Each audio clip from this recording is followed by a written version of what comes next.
Dear learners, you're welcome to the DENNY Institute of Excellence. Here is our Literature and English Language classroom. Today, we shall continue with what we started in our last class. We're able to handle Act 2, literary analysis, character traits, themes, and the plot development that moves in that act. Today, we're moving to Act 3, precisely Scene 1 and 2. We shall be looking at the major events, my dear learners, but before you should take note, it's a literary analysis of Act 3 as you like it, by William Shakespeare. Our presentation of today will commence from the overview,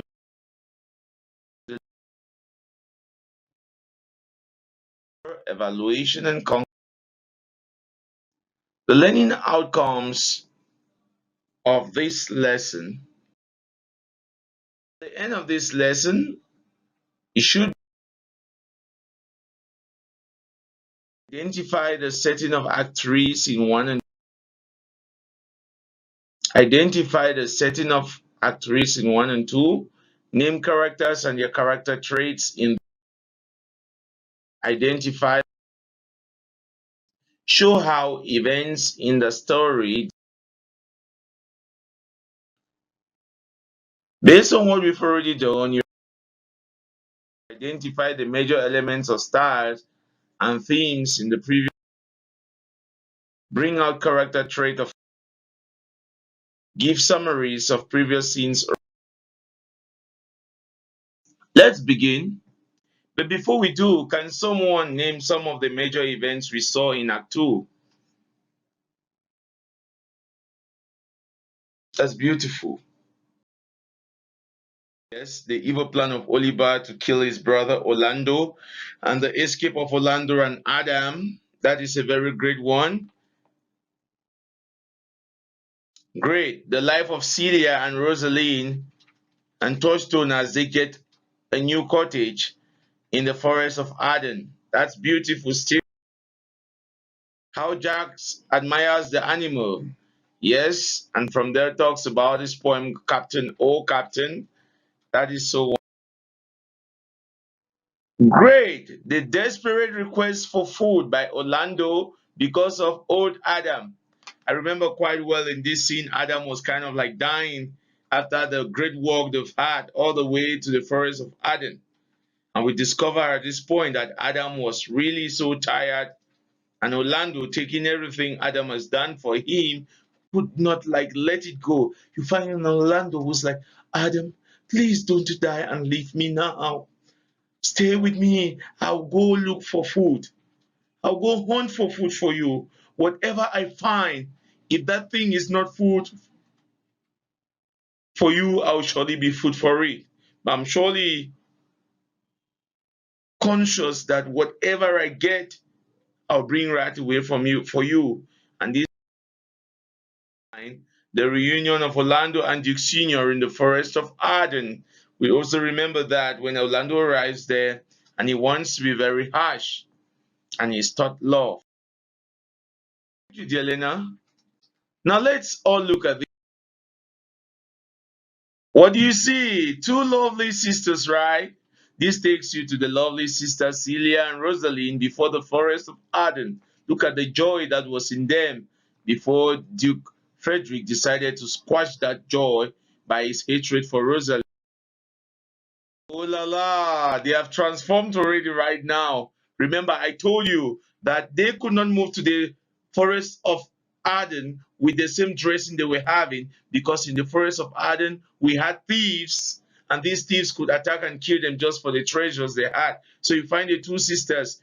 The sisters are now disguised, one as a boy and the other as a girl in the forest of Arden. I know some of you will be asking, where is Touchstone? Touchstone is somewhere to be found. Now let's move to Act 3, Scene 1. We discover that in Act 3, Scene 1, Duke Frederick has not been able to find Orlando at Oliver's house. Remember that Oliver himself doesn't know where Orlando is. especially because the moment Orlando arrives after defeating Charles, he is quickly advised by old Adam. As a result, he tells Oliver that he has a year to find his brother and bring him back, either dead or alive. In the interim, Duke Frederick seizes all of Oliver's estate and will hold it until Orlando is brought to him. Oliver comments that he never loved his brother. We see the wicked nature of Duke Frederick and how Nemesis catches up with Oliver. Because he hated his brother, he could not know where his brother is. But had he loved his brother, he would have known where he is. This makes us see the way Shakespeare uses the power of karma, the bad things you do that come back to you. And through this same scene, we're able to come across the character trait and themes, like the theme of hatred as seen on Oliver, who openly declares that he never loved his brother, wickedness, frustration at the same time, and the theme of exile as he is kicked off the court. My dear learners, it is worthy to note that based on everything we've done and heard about in Act 3, Scene 1, we should now move to Act 3, Scene 2. Where is Orlando is a question, but we all know where Orlando is, right? Orlando is in the forest of Arden. Orlando enters with a piece of paper on which he has written a sonnet to Rosalind. Remember, in this scene, Shakespeare makes us to see that the same Orlando, before leaving the forest of Arden, for the forest of Arden had a great love for the woman called Rosalind. And because of this love, he extends the love even at the forest of Arden. We discover that Orlando writes a sonnet, a 14-line poem of 2 stanzas, first of 8 lines and the second of 6 lines. And we discover that what? In this wonderful sonnet, he says that he will write his love poem on the back of all the trees. Orlando hangs his sonnet on a tree and leaves it there commenting, "Run, run, Orlando, carve on every tree how much thy love for Rosalind flows." And we discover at this point, dear learners, that what? In Act 3, Scene 2, that out of this, the speaker, Orlando, expresses this great passion of love for Rosalind, a love that has never been felt before. Corinne and Touchstone enter. Touchstone tells Corinne what he thinks about Shepard's life and then asks Corinne if he has ever been to court. Corinne tells him no. And Touchstone says then Corinne is therefore damned. Remember this scene. He reasons that if Corinne was never in court, he never learned good manners. So his manners must be wicked. And if he has wicked manners, then he is damned. Corinne does not let it go, for he does his best to protest, but cannot win the verbal battle against Touchstone. We should take note here that Rosalind, dressed as Ganymede, enters reading a poem that she has found on a tree. Every other line rhymes with Rosalind and Touchstone, and remember, at this point, Touchstone mocks it when she is done reading. He then composes a poem that has the same rhyme structure, but insults Rosalind by comparing her either to animals or prostitutes. He then remarks, "Truly the tree yields bad fruits." For remember, these poems were placed on the tree. So as a metaphor, he says, truly the trees yield bad fruits. To say that whatever is coming from this tree, Celia, dressed as Helena, enters with a poem as well. She proceeds to read it, and it turns out to also be addressed to Rosalind. Take note of this coincidence. Celia sends away Corinne and Touchstone before turning to Rosalind and asking if she knows who is hanging her name on every tree. Rosalind says that she does not, and then pleads with Celia to tell her. Remember here that Celia finally reveals that it is Orlando, the man living. Which Orlando? The Orlando that they had met in court when they were about to fight, when he was about to fight with Charles. Orlando and Jax now enter, and the two women hide in order to listen to them. Jax tells Orlando that he would have been just as happy without his company, and Orlando says the same thing. Orlando, in this point, take note, agrees to not mar any more trees, not to destroy trees with his writing, as long as Jack does not destroy any of his verses by reading them. Unsympathetically, take note, because Jack doesn't find anything interesting in Orlando's writing.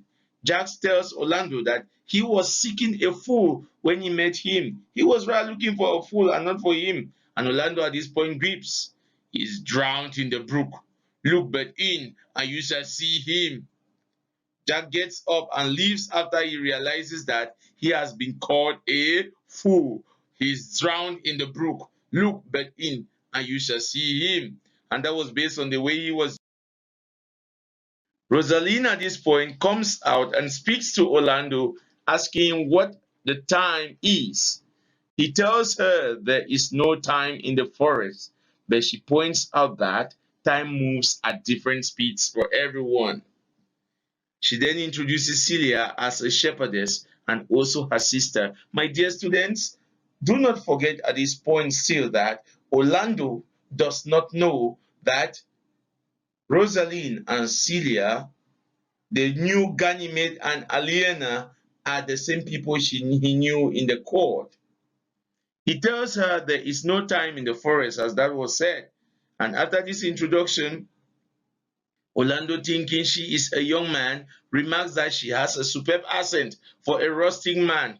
Take note of this dramatic irony here. He calls him a man, he calls her a man, and says she has a superb voice. And Rosalind pretends to have had an uncle from the island, from the inlands, who taught her how to speak, giving her excuse why she has such a charming voice for a woman. Rather, she's dressed as a man.